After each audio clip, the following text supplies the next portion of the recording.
તેનપુર ગામે શ્રી રામ પરિવાર તથા શ્રી ઉમિયા માતાજી પુનઃ પ્રાણ પ્રતિષ્ઠા મહોત્સવ યોજાયો. વિશાળ જનમેદની ઉમટી.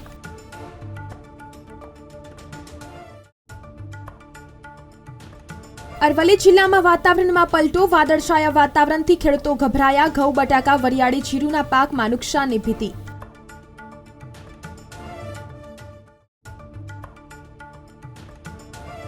આજે વિશ્વ માતૃભાષા દિવસ. ધોરણ 10માં દર વર્ષે 1 લાખથી વધુ વિદ્યાર્થીઓ ગુજરાતીમાં જ નાપાસ.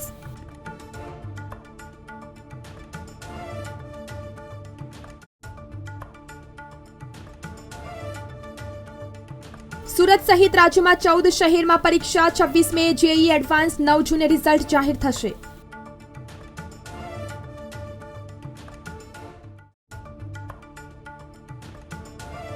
પોસ્ટની 6 ડિજિટલ ગોલ્ડ સ્કીમમાં રાજ્યમાં 155 કિલો સોનું વેચાયું. કુલ 36 કિલો સાથે સુરત દરેક વખતે પ્રથમ.